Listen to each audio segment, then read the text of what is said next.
Welcome to Wasted Frames. I'm your host, Relic. It looks like they're stupid enough to finally give me my own show, right? So, Director, what's the movie this week going to be about? Hello, Relic. Today, you'll be reviewing Elevator. Elevator? Are you certain? Try not to screw it up. Alright, let's do it. Elevator was released in 2011 by Quite Nice Pictures. Quite nice, my ass. It was written and produced by Mark Rosenberg and directed by the Stig? Nah, just kidding. Stig Svensson. So, the short version of the movie is this. A bunch of seemingly unrelated people get trapped in an elevator with a bomb. Hilarity ensues. Got it? Good. But for your information, it's a Porsche, not a Ferrari. No, you're both wrong. It's Porsche. You see this opening montage? It's deceiving you into thinking that this actually might be a good movie. This is gonna be boring. Oh look, here's your token fat guy. Naturally, he's a slob and constantly stuffing his face because, you know, that's all fat guys do, right? So here's our crew. We have a reporter, her investment banker fiancé, a pregnant woman, an ethnic security guard, a bad Jewish comedian, a distraught investor, the owner of the company, and his annoying little brat of a granddaughter. Oh, this is my granddaughter, Madeline. Hello, Madeline. I love your outfit. Why don't we get our own elevator? For some reason, they just decided to shove everyone in there at once instead of just sending a few up at a time. I don't get it, but when they do so, it just kind of makes everyone look flat and uninspired. The characters really are just cookie-cutter templates you can find in any bad movie. George Axelrod, claustrophobic. Look, if we don't get this thing moving, I'm gonna throw up. Wait. Celine Fouquet? Here, the comedian asks a great question. There's too many people here. What if we get stuck? So, what does happen if they get trapped? I mean, it's not like this movie is called Elevator. Oh wait, it is. The little brat from hell decides to egg on the comedian's claustrophobia by pressing the emergency stop button. Don't. What the hell? She just pressed the stop button. This whole thing is her fault. It was an accident, Grandpa. Yeah, I'm sure it was an accident. It was an accident. As soon as the characters start talking, the whole thing just goes downhill fast. It's actually kind of like a plummeting elevator. The brat starts complaining immediately about being hungry. I'm hungry. We'll be there soon. I can't breathe. Out of all the bad characters in this movie, she's easily the worst one of all. And that's saying something. Security. For some reason, no one thinks to call 911, and instead they eventually get in touch with the front desk. But I can't understand why the guy doesn't take the situation seriously, especially since the owner of the company, and, you know, the building with his name on it, is asking them for help. Did anyone push the emergency stop button? Yes, but I pulled it out again. It was an accident. That can't happen. I told you. The emergency button is for emergencies only. Are you listening? Nothing to play with. The desk guys are just a complete jerk. For our party. I'll call maintenance. Of course. Hey, man. We know about your nuclear ambitions, and Now here comes the most ridiculous scene in this movie. I've got to go. I'll follow you out. No, I really have to go. I have to pee. I can't hold it any longer. I thought I'd be near a restroom by now. The pregnant woman has to go pee. Why the hell did they need to include this? It blows my mind on so many levels. Just, why? I won't have you do anything else, I promise. Oh, wait, hey. Hold on. How about this? Thanks, Martin. No problem. Thank you. Hey, no problem. They make it a huge plot point by drawing so much attention to it.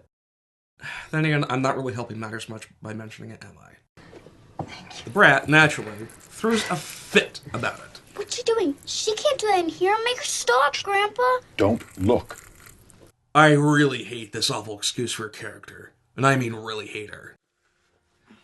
Thank you. Finally, we get to the actual plot of the film. Our son, Jeff, died in Iraq.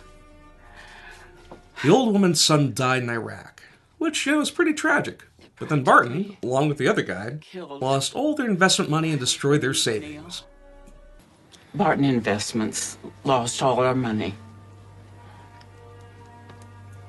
Redding? Is your husband Neil Redding? Yes. He called me up like 6 months ago. Wanted his money back. He screamed at me saying that I ruined his life. He bought those Endeavor junk bonds from us. Well, we advised a lot of our clients to buy them. No one could see what was around the corner. It was just one of those things. My husband shot himself in the head. So the husband killed himself, and now, well, he wants revenge. Having a heart attack. The old woman has a heart attack and dies with some of the most suspenseful music ever. 911. Jane.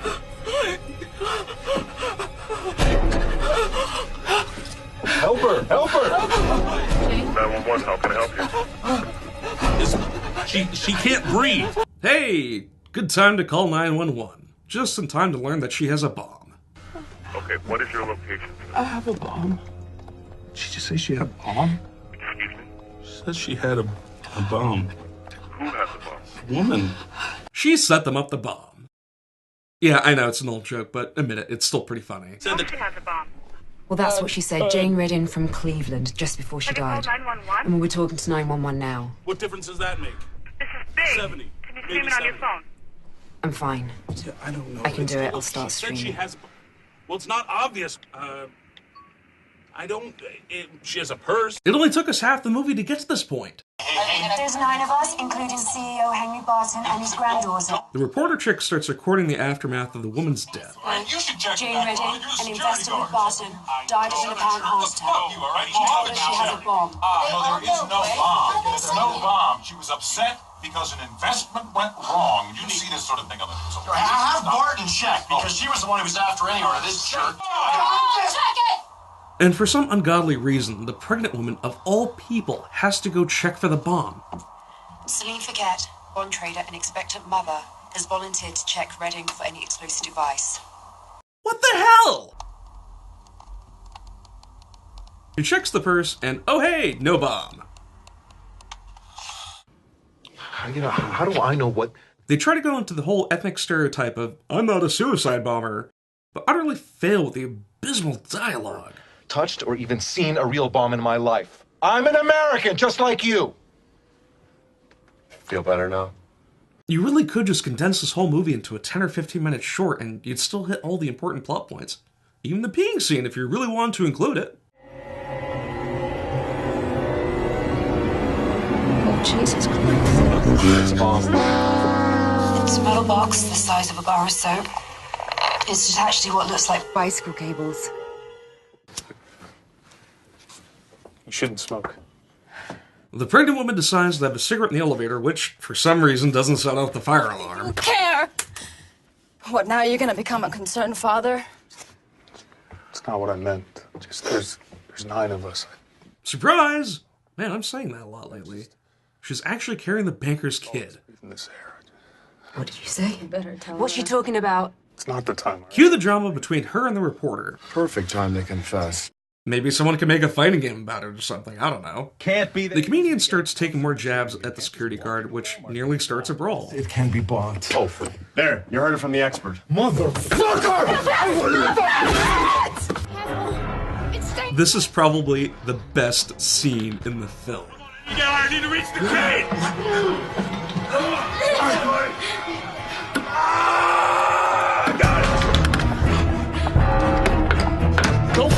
And this is why I'll never ride in elevators with little brats. Seriously, she's the whole reason why this is happening. And she's fucking with the buttons while the guy has his arms sticking out of the doors. No one seems to notice the kid wailing on the buttons. Come on! Madeline, don't do Go!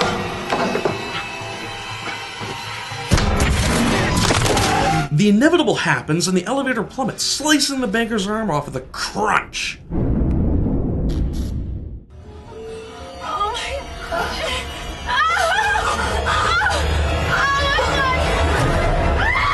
There's actually some good shock here as the lights slowly come back on, but the character's realizing that something has gone horribly wrong.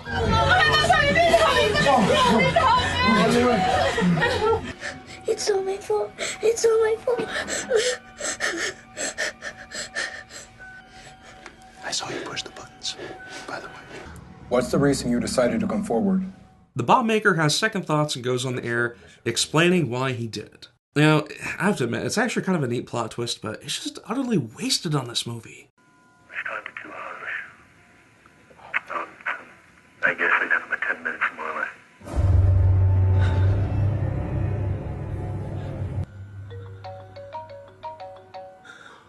I love the marimba tone. This is it? That's all I've got. No one has anything else. What do you expect, George? We're going to a cocktail party. So, with 3 minutes left, the comedian gets the bright idea to try and cut the belt off the woman. You can see where this is going, right? She's not going to get any deader. It's all I got. It's held on by a bicycle cable, so they're going to cut off her flesh. We're running out of time, George. If we get out of here alive, will you have sex with me? No. Oh, I can't do it. I'll do it. Oh. No merit badges for this. I'm gonna be sick. Now we're fortunate she didn't eat first. It's just, yeah, this is another pointless scene that just didn't need to exist in the movie. 1, 2, 3. Oh, she's getting stiff.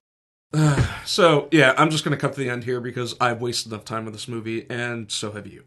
Did the bomb go off? No, not yet. The bomb squad shows up, everyone gets rescued except for the fat guy. They leave him to die in the elevator, which blows up a few floors down. It's such a huge letdown. I mean, they should have just had the elevator blow up when everyone was inside of it. That would have made at least for a good plot twist. But no, they just have to have this stupid ending. I wish I could phrase it any better, but I just can't. It's sapping my mind. It wasn't my fault. Farewell.